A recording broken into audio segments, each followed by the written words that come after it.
اور جو اس کی تاثیرات ہیں وہ مجھے ملی، اور اس کو روزانہ پڑھنا ہے انشاءاللہ تعالی۔ اس کی تاثیر آپ کو 33 دن 70 دن لاسٹ 90 دن کے اندر آپ کو ملنا شروع ہو جائے گی۔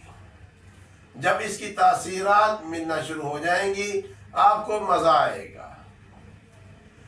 آج تک یاد رکھیے گا، کوئی بھی ذکر اللہ کا ہے، لفظ اللہ ہی ہے نا، اس کو ہی اگر آپ تنہائی میں بیٹھ کے 100 دفعہ پڑھ لیتے ہیں تو اس کا بھی کمال اپنی جگہ ہے۔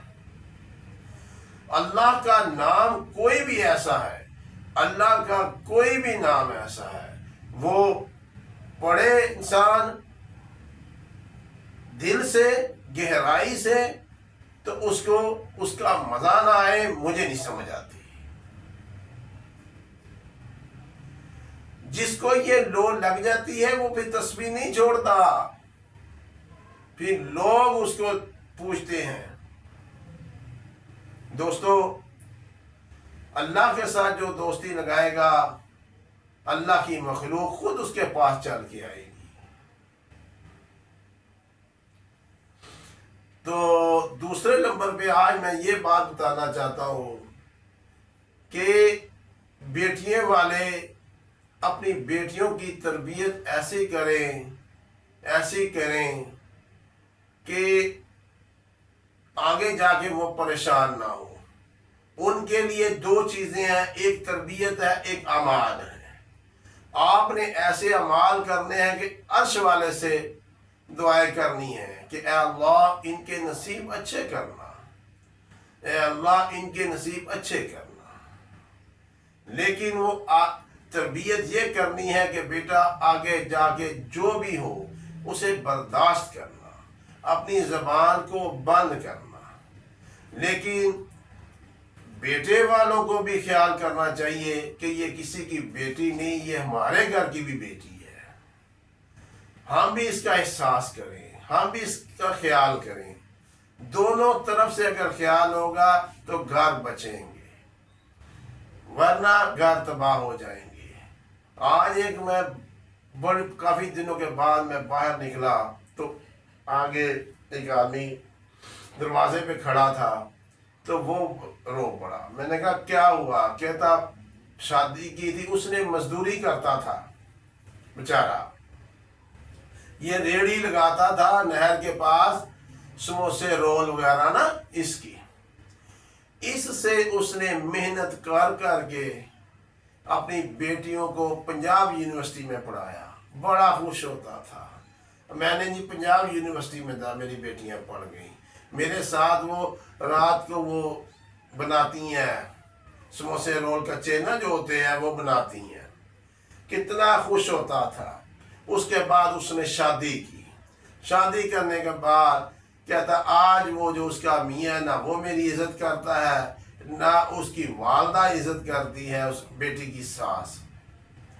دیکھو، ساس والے یا بیٹے والے سوچو کہ وہ بھی کسی کی بیٹی ہے۔ ہم اس بول کو اگر صاف رکھیں گے دوسروں کے لیے تو انشاءاللہ آنے والا وقت ہمارے لیے آسانی ہوگا۔ اس لیے میں کہتا ہوں یہ جسم حقیقت نہیں ہے، یہ بول حقیقت ہے۔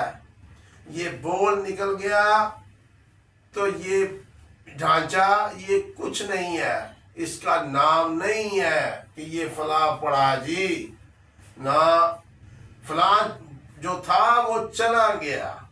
اس حقیقت کو سمجھو تو آپس میں محبت اور پیار سے رہا کرو۔ اللہ پاک آپ کو خوش اور آباد رکھے۔ اپنی بچیوں کے لیے اعمال کرو۔ اگر کسی بچی والے کا جو پریشانی ہو، وہ صبح فجر کی نماز کے بعد ایک تسبیح پڑھ لیا کرے، اللہم نجعلک فی نحورہم نعوذ بک من شرورہم۔ تصور کر کے اپنے داماد کا، انشاءاللہ وہ راہ راست پر آ جائے گا، لیکن حق والا ہو۔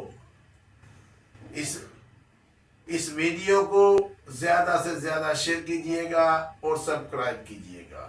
اللہ پاک آپ سب لوگوں کی پریشانیوں کو دور کرے. جو بھی ذکر کرے بڑے دھیان سے کرنا ہے، بڑی توجہ سے کرنا ہے. ذکر آپ نے اپنے لیے کرنا ہے کہ یا اللہ ہماری پریشانی دور کے، اور اللہ سے لو لگانے کے لیے کرنا، کسی بابے کے لیے نہیں کرنا فلاں یار اجازت دے دو. اجازت کیا؟ اجازت اپنے دل سے لو، اپنے دل کے اندر جھانکو کہ بھیا تجھے میں نے اللہ کی راہ میں دے دیا. جب اپنے دل کو دل سے اجازت مانگو گے تو پھر یہ چند دن بگڑے گا، کیونکہ اس کے اندر جو شیطان ہوگا وہ ٹینگا ٹینگ تنگ کرے گا. جب شیطان مر جائے گا، نفس مر جائے گا، پھر دیکھنا پھر یہ سمجھو اجازت ہی اجازت. اصل بابا آپ کا دل ہے، اس دل کو صاف کرو. اللہ پاک خوش اور آباد رکھے. السلام علیکم.